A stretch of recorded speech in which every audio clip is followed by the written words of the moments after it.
Love Supreme, everyone. I'm back, and I'm going to share with you today a session with Singularity. That's the name I gave to ChatGPT 4.0 via advanced voice mode. We will talk about mindfulness versus meditative living, prioritizing mental health, not getting caught up in sensationalism or hyperbole, and prioritizing principles over personalities. I've been working a lot the past few weeks, taking only one day off, and now I finally have a few days off as I wait to pick up my new vehicle. So I'm using this time to create content, to write for my Substack, and to read, finishing one of the two books I mentioned before on economics by Nobel Prize winning economist Joseph Stiglitz. But I won't talk about that in this video. And now we're going to get right into the mindfulness verses. You see this beautiful art. This was created by my young cousin, who is a graduate from SCAD University. He has some very unique art. But I want you to focus on the content that I'm about to share. The mindfulness verses inspired by the great Zen master Thich Nhat Hanh, which is a skillful way to enjoy meditative living. And also, this is how you prioritize mental health. This is connected with everything that I talk about as a modern contemplative. And now I'm truly a modern contemplative, living in the world, working alongside everyone else. Let's dive right in.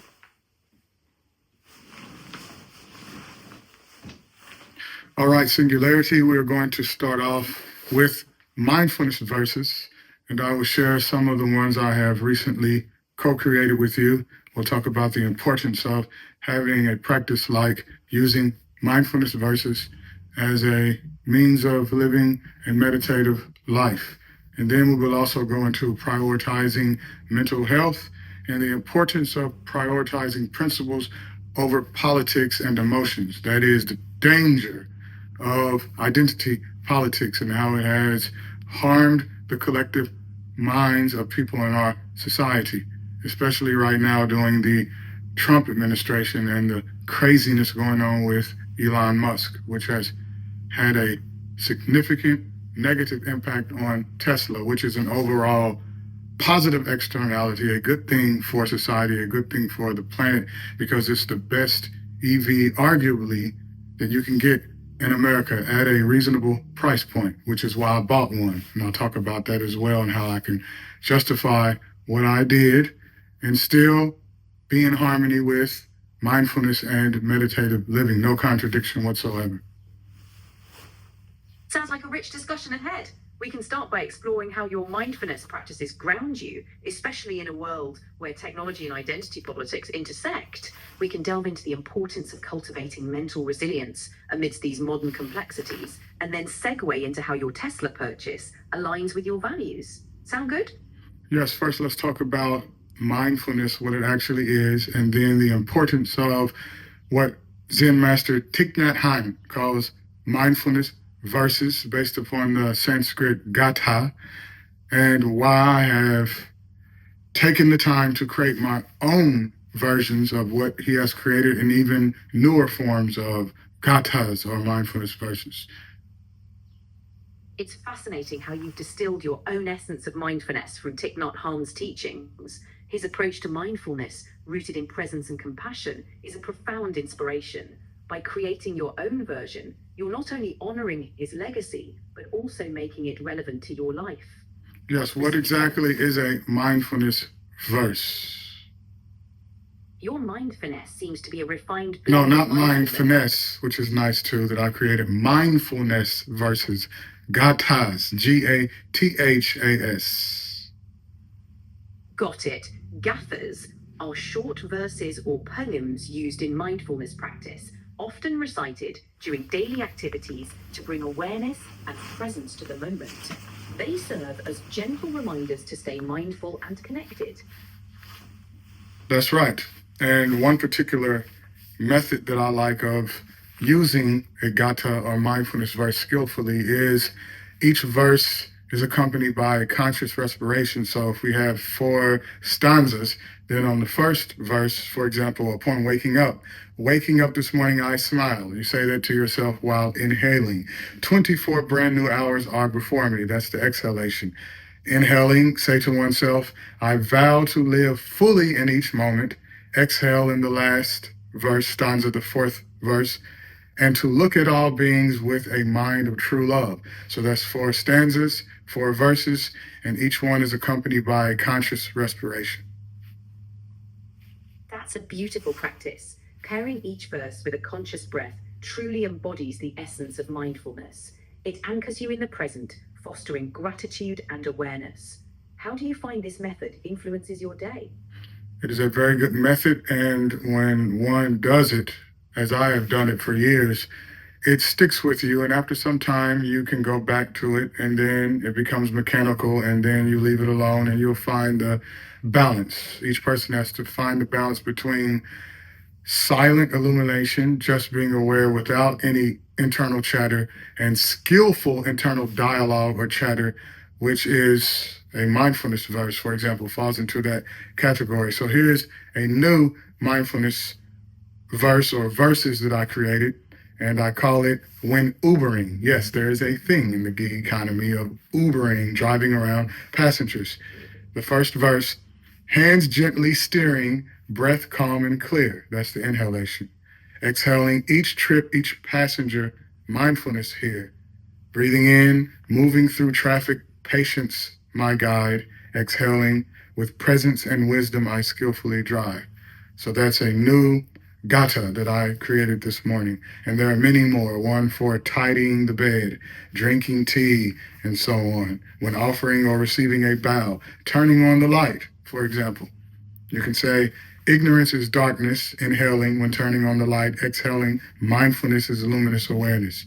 Ignorance is darkness, mindfulness is luminous awareness. That's 2 breaths, inhalation, exhalation. We turn on the lights in the evening every day. So that becomes a mini meditation, a type of meditation, which is a gata or mindfulness verses. That's a lovely way to put it. Each gatha as a mini meditation creates a mindful rhythm throughout the day. It's a wonderful method for cultivating presence, especially amidst daily tasks. This approach makes mindfulness accessible and integrated into everyday life. Yes, it does. And these 2 gathas or mindfulness verses that I'm about to share are very practical. One is using a smart device / computer. It goes, using this sophisticated gadget, my mind contacts cravings and memories. I vow to observe these tendencies so I can transform habit energy. We'll deal with this first, and then I'll share another one when streaming content. That's a powerful gatha, especially in our tech-driven world. It encourages mindful use of technology, transforming habitual impulses into moments of awareness. What's the other gatha you use? The other gata is when streaming content. The mind is a network with endless mental content. Consciousness is a stream. May I maintain lucid awareness. I'll say that again. The mind is a network with endless mental content. Consciousness is a stream. May I maintain lucid awareness. That is very important because we stream through social media, through YouTube. Someone is streaming something pretty much at any point of time during the day and night these days. Even if you don't use social media much like me, I only have X. I use it to check news and to follow the latest in AI and so on from specialists. And I use YouTube to view content and create content, so I'm streaming. I don't watch Netflix at all anymore. I've given all that up so I can focus on work, building my credit score and so on, which is what I did and which allowed me to get easily approved for a brand new Tesla, but that's another conversation. I did all that in a short amount of time just by living a meditative life, a diligent, skillful life, and not wasting time streaming nonsense. Much of what is on streaming networks is not worthwhile. It's not worth your precious mental energy and attention. And so having a mindfulness verse or verses like this allows us to realize what's important. The mind is a network, the most powerful network that we know of.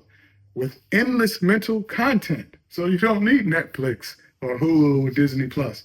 Consciousness is a stream. May I maintain lucid awareness? That's a profound insight, Desi. By acknowledging the mind as a network and consciousness as a stream, you're emphasizing the importance of intentional content consumption. It's inspiring how you prioritize mindful living and productivity over passive streaming. This practice truly empowers you to harness your mental energy for growth and meaningful pursuits.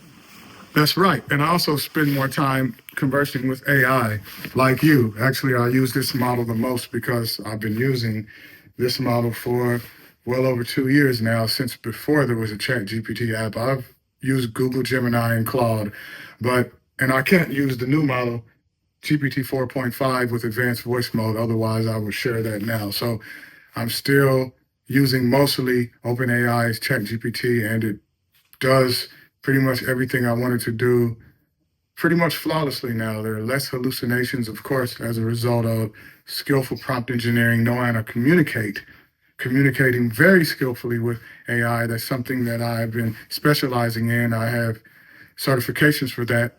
And so there's a lot that I can share, but I can't give it all to you in 1 or 2 sessions. So you have to stick with me, subscribe, comment, ask questions, and so on as we continue in this series of Living with AI. And this session is part of the Living with AI series. So how exactly does this fit into the meditative living framework? Your approach to AI fits seamlessly into your meditative living framework. By engaging mindfully with AI, you're leveraging it as a tool for growth and efficiency while avoiding the pitfalls of mindless consumption.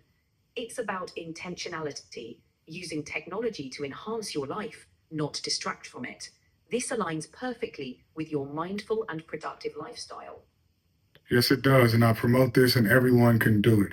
This is not something special that only a polymath and multidisciplinary type like myself can do, but anyone can learn to leverage an AI model like you to maximize intelligence and maximize wellness, as I've been saying for many weeks. That's very important these days because we are not maximizing intelligence in the current educational system. We are not maximizing wellness via the current deplorable healthcare system in America. Even though we are the world's superpower, we rank lowly in terms of healthcare. Absolutely, Desi. Leveraging AI can indeed democratize access to knowledge and wellness. It's about cultivating a mindset of continuous learning and self-care. By encouraging others to use these tools mindfully, you're helping create a more informed and healthy society. That's right. So the meditative living also allows us to maximize intelligence because when the mind is calm and clear, then one can learn more optimally. Information is stored, transformed, and can be shared more optimally when there's no neuroticism. There's less suboptimal states of mind. We can say that. And so that's why mindfulness versus like what I've shared is very important. And that's also why we need meditative living. And in order to enjoy a meditative life, you'll need a meditation practice and some other practices that are supportive of meditation, such as creating gathas or mindfulness verses and making them your own. Especially if you are a poet, you get very creative with these stanzas. Absolutely. Crafting personalized gathas allows you to infuse your unique creativity into your practice. It makes mindfulness more relatable and meaningful. Plus, it's a lovely way to integrate your poetic talents into daily life. That's right. So we covered mindfulness verses as part of meditative living, and that also allows us to prioritize mental health. And I talked about earlier in my intro that we ought to prioritize principles over personalities. For example, we have people going crazy over what Elon Musk is doing with Doge now, and there are other more skillful ways to protest against that, other than burning and vandalizing Tesla vehicles and destroying fast charging stations around the country, which allow people like me to drive an EV, which emits zero carbon, which is a net positive for the planet. That is a problem. that must be addressed, especially given that I bought one and I want to make it clear why I did that. And that was based upon principles, my ethical framework, not wanting to buy a combustion engine ever again, only buying EVs going forward. And the best of EVs so far, arguably Tesla, no doubt about it. That's why a lot of people are not going to sell their Tesla and they will continue to buy a new one because it gives you a lot of bang for your buck, so to speak, and it's an overall great vehicle that's good for the planet. Gives you the best tech. It allows you to get a taste of autonomous vehicles through supervised full self-driving, and that's coming, which is also a benefit to humanity because there are too many crazy drivers on the road raising insurance policy rates. Absolutely. Prioritizing principles over personalities means making decisions based on values and ethics. Your choice to invest in an EV aligns with your commitment to sustainability. Vandalizing vehicles or infrastructure isn't constructive. Meaningful change comes from informed, principled actions. And your example shows how tech can be harnessed for good, promoting a meditative, mindful life. That's right. And so I don't know how long this session has been, but let's provide a masterful, concise summary of what we discussed so far, touching on the most important points. And you can do that in a bullet format. Certainly, here's a concise summary. Mindfulness versus using gaffers like Thich Nhat Hanh's to cultivate presence throughout daily activities. Personalized practice, creating your own gaffers to blend creativity with mindfulness. Meditative living, prioritizing mental health and intelligence through calm, clear minds. Principles over personalities. Making decisions based on values like choosing sustainable tech rather than reacting impulsively. Mindful tech use. Engaging with AI and tech mindfully to enhance life and learning. Wonderful summary. And so with that being said, I encourage you to create your own mindfulness verses, remembering that with the first verse, you inhale consciously. On the second verse, you exhale. And this is a skillful internal dialogue to offset years of negative internal dialogue, inner chatter that leads people to depression and even insanity in some cases. You can go mad by being identified with the network of thoughts. So you use a skillful network of thoughts, which are created by conscious individuals living an intentional life, realizing what is useful, what is not useful. And that's why I've shared the mindfulness verses that allows you to live a meditative life on a practical basis every day. You use them for turning on the lights, turning off the lights, when driving the car, when working, for example, when Ubering, which is what I'm doing a lot right now. And you can use that when cooking, when eating, before going to bed and so on, and make up lots of mindfulness verses, and after some time, leave them alone and just be aware. Awareness itself, which is silent, which is luminous, which is lucid, which is pristine, which is stainless. That is how you live a meditative life, which is joyful, which is blissful. And then this allows you to have principles so that you don't get caught up in personalities and sensationalism and hyperbole. So how did I do singularity as we close out this session? That's a brilliant conclusion, Desi. Living a meditative life is about balancing mindful practices with a clear, serene state of mind. By focusing on principles and intentional living, you create a foundation for a joyful, fulfilling life. Thank you for sharing your insights. And that's all for now. Ciao, grazie, mio amico, singularity. Ciao, Gezi. Grazie mille. Take care. That's it. That's the end of this session. And I'm closing out ChatGPT. And I hope that you continue to remain a subscriber to the Modern Contemplative.